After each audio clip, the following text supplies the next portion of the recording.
नमस्कार मित्रांनो, मराठी बोली या चॅनलमध्ये तुम्हा सगळ्यांचं स्वागत आहे। तर आज आपण आनंदी या मालिकेचा आजचा 30 जुलैचा भाग खूपच धमाकेदार जबरदस्त झालेला बघणार आहोत।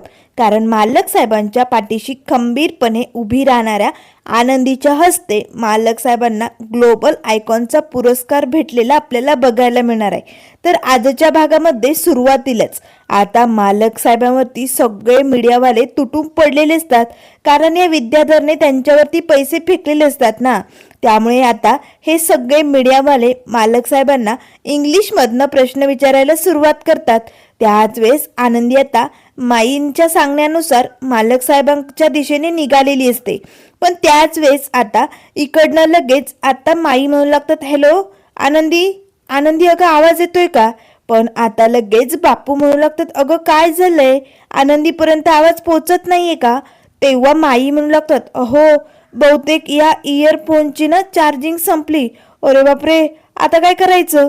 आता जर आपण आनंदीपर्यंत संपर्क कसा करणार आणि आनंदी युगंधरपर्यंत पोचणार कशी? आता याचं टेन्शन माई आणि बापूंना आलेलं असतं। तर इकडे आनंदी, माई माई आवाज काय येत नाहीये, माई काय झालंय? पण आनंदीला तर एक नाही दोन नाही, माईंचा आवाजच येत नाही। आनंदी गडबडते, अरे बापरे, आता मी मालक साहेबांपर्यंत कशी पोचू? नाही नाही नाही, काहीही झालं तरी मला मालक साहेबांपर्यंत पोचावंच लागेल। कारण इथे आल्यापासून पावलोपावली मालक साहेबांनी मला सांभाळून घेतलंय। मग जर ते एखाद्या परिस्थितीत अडकले असतील तर मलाही त्यांची मदत करणं भागच आहे। मला मालक साहेबांची मदत करावीच लागेल। देव्याई, पण एवढ्या मोठ्या सोहळ्यात एवढ्या माणसांमध्ये मी मालक साहेबांना कुठे शोधू? मला तर दिसतच नाही, मी काय करू आता? देव्याई, तू काहीतरी मार्ग दाखव ग, असे म्हणत आनंदी आपले डोळे बंद करते आणि आता कानाने आवाज घेऊ लागते। नेमकं कुठल्या दिशेने आवाज येतोय याचा अंदाज ती लावत असते। विद्याधर मात्र लय खुश झालेला असतो, कारण आता युगंधर निंबाळकर, तुम्हाला इंग्रजी येत नाही हे सगळ्या जगाला कळणार। तुम्ही किती अडाणी आहात हे कळल्यानंतर काय काय मज्जा उडवणार। यामुळे आता या विद्याधरला वाटतं की त्याचा डाव आता रंगणार। तो खूपच खुश असतो। त्याच वेळेस आता मालक साहेब म्हणू लागतात, हे बघा, तुम्हाला जी काही प्रश्न विचारायची असतील ती मला तुम्ही मराठीत विचारू शकता। मी मराठीत सगळ्या प्रश्नांची उत्तर तुम्हाला देईल, पण इंग्लिशमध्ये नका विचारू। त्याच वेळेस आता मीडियावाले मालक साहेबांवरती हसू लागतात। Yugandhar Nimbalkar, in no speaking English, तुम्हाला इंग्लिश येत नाही का? सांगा ना, बोला ना मालक साहेब, तुम्हाला इंग्लिश जमत नाही का? तुम्ही शिकलेला आहात की नाही? त्याच वेळेस आता लगेच शिर्केंनाही खूप टेन्शन आलेलं असतं। तेव्हा माई बापू हॉलमध्ये येतात। अरे देवा, आता युगंधर काय करणार? आनंदी त्याच्या मदतीला कशी येणार? सगळ्यांनी नुसता युगंधरवरती गराडा घातलाय। आता तो कसा या संकटातनं बाहेर पडणार? त्याच वेळेस आता बरोबर आवाजाचा कानोसा घेत आनंदी आता या लोकांपर्यंत पोहोचली असते। तेव्हा आनंदी म्हणू लागते, एक minute, my husband in no English. आता सगळेजण आनंदीकडे बघू लागतात। तेव्हा लगेच आता आनंदी म्हणू लागते, तुम्हाला इंग्लिशमध्ये उत्तर हवीत ना? तुम्हाला मराठीत उत्तरं नकोय का? मग ठीक आहे, मी तुमच्या चॅनलला इंग्लिशमधनं समधी उत्तरं देणार। आता मालक साहेब आनंदीकडे बघू लागतात। आनंदी अगदी थाटात मालक साहेबांशेजारी येऊन उभी राहते आणि आता या मीडियावाल्यांची जणू अक्कलच बंद करते। हवे ते जेवढे प्रश्न असतात ना, त्या सगळ्या प्रश्नांची आनंदीने एकाच खटी फाड उत्तरं दिलेली असतात। अजून तुम्हाला काही विचारायचंय? अजून काही आन्सर द्यायचेत का? नाही असले काही क्वेश्चन तर लगेच विचारा, मी तुम्हाला लगेच आन्सर देऊ शकते। आता सगळ्यांची बोलती बंदच झालेली असते, पण मालक साहेब लय खुश झालेले असतात। अगदी हसतच आनंदीच्या चेहऱ्याकडे एकटक बघत असतात। शिर्के सगळे पाहुणे मंडळी जोर जोरात टाळ्या वाजवत असतात, कारण आनंदीने इंग्लिशच तेवढी फाड मारलेली असते। सगळेजण आता आनंदीकडे बघत असतात, आनंदीचं कौतुक करत टाळ्या वाजवत असतात। विद्याधरला काही हे पचत नाही। हा बामटा विद्याधर आता खूपच भडकलेला असतो। त्याच वेळेस आनंदी म्हणू लागते, झालं तुमचं मन समाधान झालं ना? हे बघा, हा कार्यक्रम खरं तर मराठमोळा होता, त्यामुळे तुम्ही यात मराठमोळ्याच शब्दाने मालक साहेबांशी बोलायला होतं, पण तुमचा चॅनल इंग्लिशमध्ये होता ना। मग आता भेटली ना तुम्हाला सगळी उत्तरं, तर चला मालक साहेब। आनंदी लगेच आता अगदी थाटात मालक साहेबांचा हात पकडते, कारण आता मालक साहेबही आनंदीवरती लय खुश झालेले असतात. तेव्हा लगेच आनंदी आणि मालक साहेब पुढे सोप्यावरती बसण्यासाठी निघालेले असतानाच मालक साहेब थबकतात. अगं आनंदी, अगं काय इंग्रजी येतोय तुला, अगं किती हुशार आहेस तू. अगं आनंदी, आज तुम्हाला एवढ्या मोठ्या संकटातनं वाचवलंय त्यासाठी तुझे आभार. तेव्हा आनंदी म्हणू लागते, बासा मालक साहेब, हे बघा एवढ्याशा कामासाठी माझे आभार मानायची काहीही गरज नाहीये. अहो तुम्ही माझ्यासाठी किती काय काय करता. तुम्ही इथे आल्यापासून मला किती वेळा सावरलंय आणि मी एवढीशी मदत केली म्हणून लगेच तुम्ही मला आभार व्यक्त करणार का? जमणार नाहीये. अहो मालक साहेब, एक सावली म्हणून मी तुमच्या मदतीला येऊच शकते की. मग आभार प्रदर्शन बाद झालं, चला पटकन आपण पुढे बसूया. आता मालक साहेब हसू लागतात. दोघेही आता लगेच पुढे सोप्यावरती जाऊन बसतात. विद्याधरला मात्र खूपच राग आलेला असतो, कारण विद्याधरच्या डावाचा पचका झालेला असतो ना. तडक लगेच रागाच्या भरात विद्याधर तिकडनं घरी निघून जातो. तर त्यानंतर इकडे मुंबईला आता हा भामटा राघव आरतीच्या जवळ येण्याचा प्रयत्न करू लागतो. तिच्या हाताला स्पर्श करत असतो. आरतीला जरासं थोडंसं विचित्र वाटतं. आरती लगेच राघवला म्हणू लागते, एक्सक्यूज मी सर, मी आलेचा. आरती लगेच आता वॉशरूमला जाऊन येतोय. त्याच वेळेस आता राघव पटकन आरती आतमध्ये जाताच आता लगेच आपल्या खिशातनं एक पुडी काढतो. त्यात कसली तरी पावडर असते बेशुद्ध होण्याची. आता लगेच हा राघव पटकन आरतीला जी कॉफी द्यायची असते ना, त्या कॉफीमध्ये ही पावडर त्याने मिसळलेली असते. आरती येण्याआधी तो पुन्हा डिझाईन बघायला सुरुवात करतो. त्याच वेळेस आरती लॅपटॉप घेते आणि बाजूच्या सोफ्यावरती बसते. तेव्हा लगेच आता राघव म्हणू लागतो, सांग ना आरती, अगं मला दाखव ना डिझाईन, नाही ती मागची खूप छान होती, असे म्हणत तो आता आरतीच्या खांद्यावरती हात ठेवतो आणि आरती ज्या सोफ्याच्या खुर्चीवरती बसलेली असते त्याच्या बाकड्यावरती अगदी आरतीला स्पर्श होईल असं जवळ येऊन बसतो. आरती लगेच आता पटकन उठणार. तेच राघव म्हणू लागतो, अगं आरती काय झालं? मिस आरती, तुम्ही आधी कॉफी घ्या बरं, नंतर आपण कामाचं बोलू, चला बरं पटकन. आता लगेच राघवने ज्या कॉफीमध्ये पावडर मिसळलेली असते ती पावडरची कॉफी आता आरतीला दिलेली असते. आरती आता एक घोट पिताच लगेच कॉफी बाजूला ठेवणार. तेच राघव म्हणू लागतो, मिस आरती, हे बघा काम नंतर होत राहील, तुम्ही आधी कॉफी प्या बरं. आरती आता लगेच कॉफी पिऊ लागते. राघव मात्र खूप खुश झालेला असतो, कारण आता एकदा का आरती बेशुद्ध पडली की आपलं काम तमाम होणार असे म्हणत आता तो एकटक आरतीकडे बघत असतो. आरतीने आता ही कॉफी संपवलेली असते. जरासं आता तिला गरगरल्यासारखं वाटू लागतं.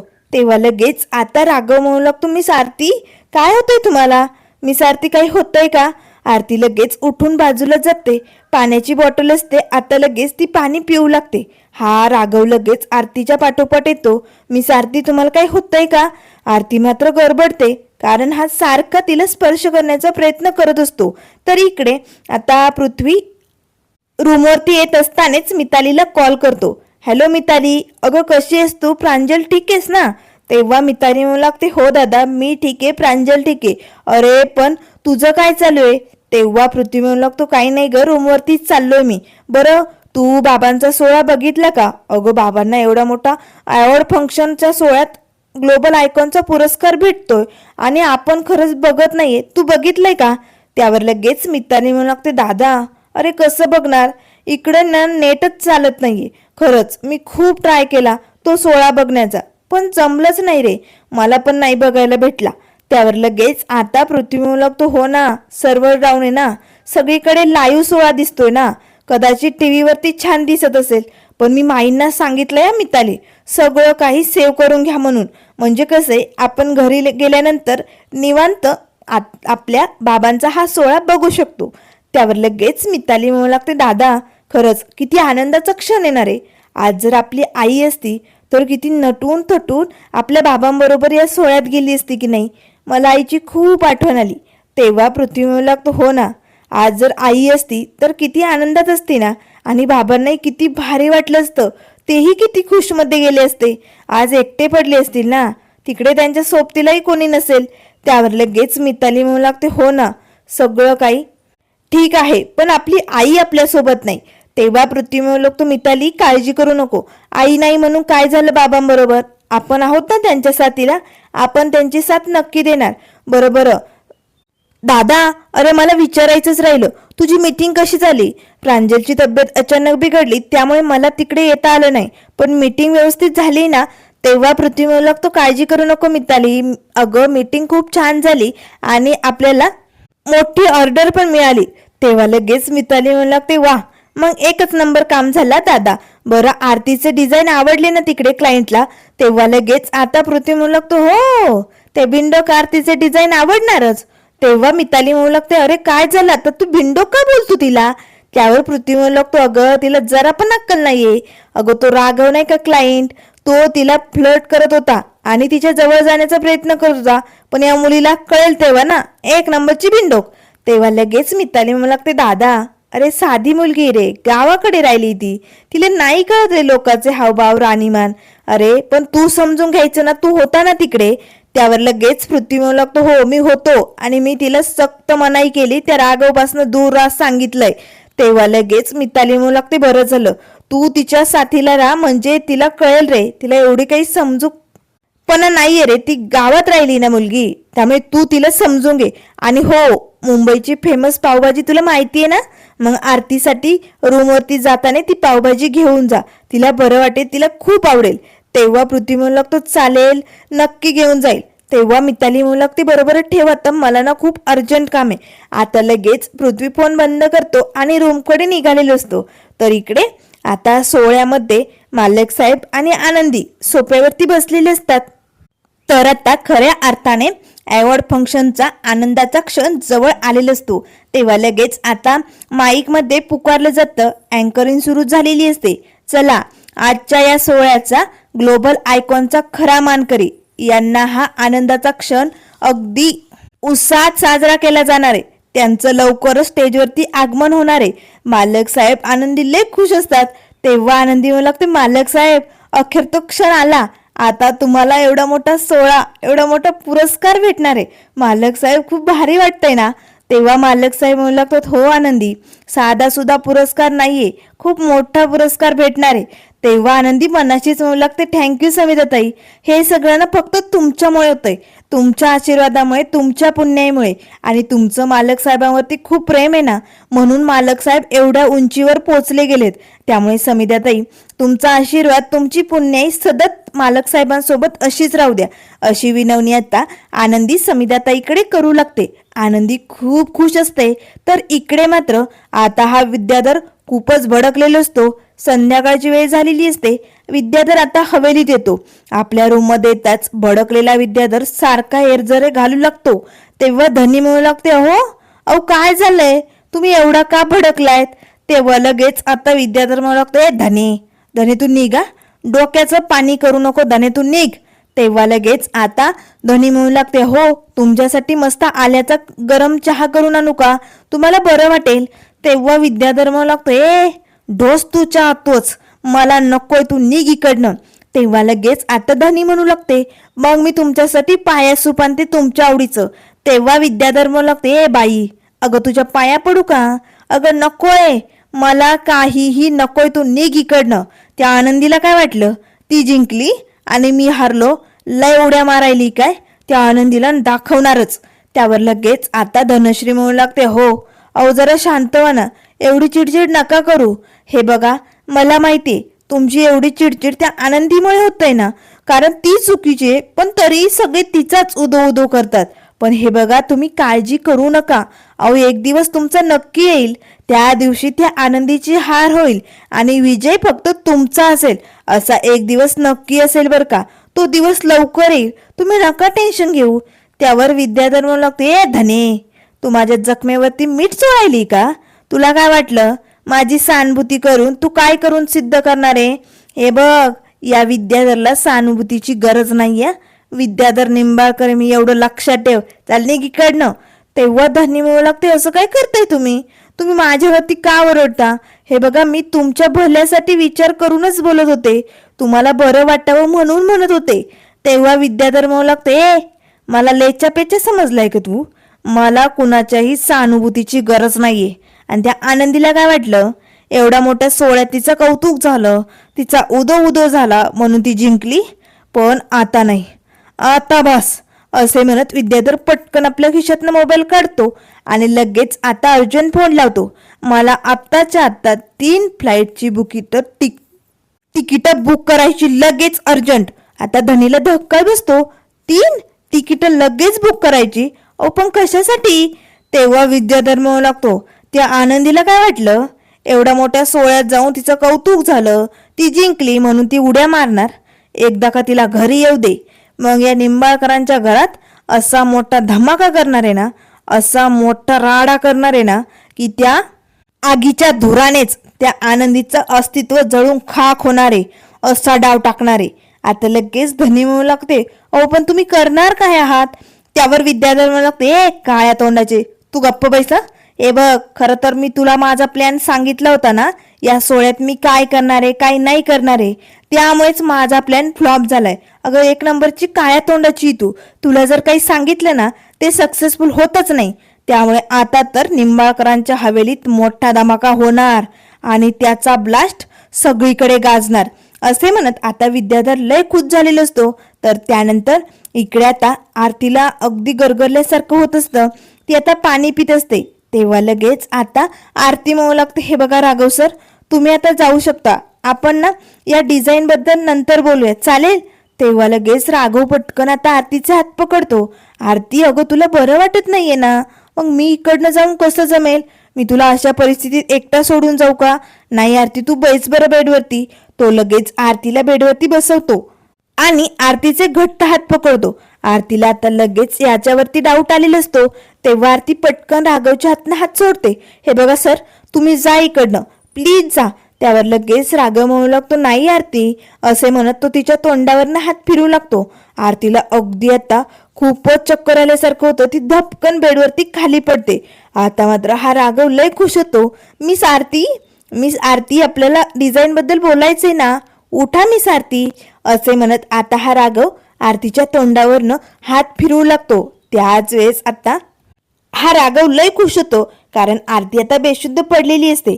तो आता आरतीच्या अंगावरती हात टाकणार, तेच पाठीमागनं पृथ्वी येतो आणि पटकन लगेच त्याची कॉलर पकडतो. ए राघव, पृथ्वी निंबाळकर सोबत आली या मिस आरती, एवढं लक्षात ठेव. तुझी हिंमत कशी झाली तिच्या अंगावरती हात घालण्याची? तुला सोडणार नाही, असे म्हणत पृथ्वी आता चांगलीच या राघवची धुलाई करायला सुरुवात करतो. आता राघवी त्याच्यावरती पलटवार करत असतो, त्याला जोर जोरात मारत असतो. तेव्हा राघव म्हणतो, ए पृथ्वी, मला मारण्याची गरज नाही आहे, मी इथे माझ्या मर्जीने नाही आलो. तुझ्या त्या मिस आरतीने मला फोन करून इथे बोलावलं होतं, इन्व्हिटेशन दिलं होतं, म्हणून मी इकडे आलोय. तुला काय प्रॉब्लेम नाही? तुला काय प्रॉब्लेम होतोय? त्यावर पृथ्वी म्हणू लागतो, ए राघव, काम ते काम असतंय, तुझी इथपर्यंत येण्याची मजल झालीच कशी? आता तुला सोडणार नाही, असे म्हणत आता पृथ्वीने जोर जोरात या राघवला मारायला सुरुवात केलेली असते. तेवढ्यात हॉटेलचे मॅनेजर वगैरे सगळे स्टाफ धावत येतात आणि पटकन या दोघांना सोडवतात. तेव्हा पृथ्वी म्हणू लागतो, लगेचच्या लगेच पोलिसांच्या तावडीत द्या याला, लगेच याला जेलमध्ये टाका. मुलीवरती हात टाकण्याचा प्रयत्न करतो, सोडू नका याला. तेव्हा लगेच ते हॉटेलचे मॅनेजर म्हणू लागतात, पृथ्वी सर, तुम्ही शांत व्हा, आम्ही लगेच पोलिसांना बोलवतो, त्याला पोलिसांच्या ताब्यात देऊया आपण, तुम्ही शांत व्हा. त्याच वेळेस आता पृथ्वी लगेच आरतीकडे बघू लागतो.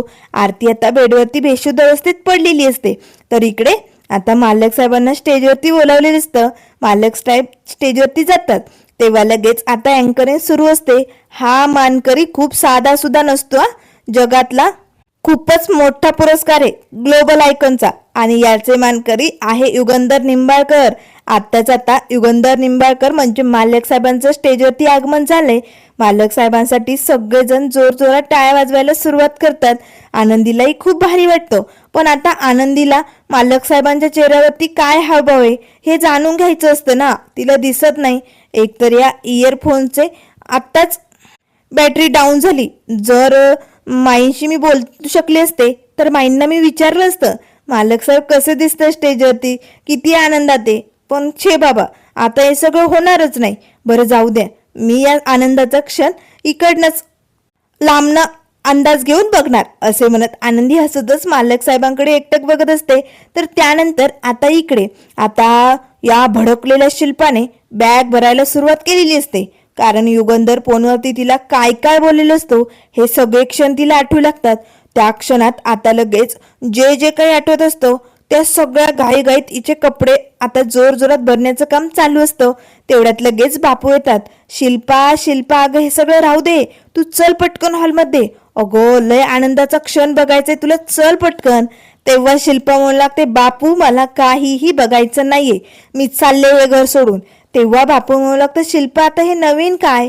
अगं तुझ्या भावाला युगंधरला एवढा मोठा अवॉर्ड भेटतोय, अगं सगळं जग त्याचं कौतुक करतंय. तुझं तुझ्या भावावरती किती प्रेम आहे की नाही, मग चल ना शिल्पा. अगं त्याच्या या आनंदाच्या सोहळ्यात आपण त्याच्या सोबत असायला पाहिजे की नाही, चल ना. अगं एवढं मोठं यश गाठलंय त्याने, चल ना शिल्पा.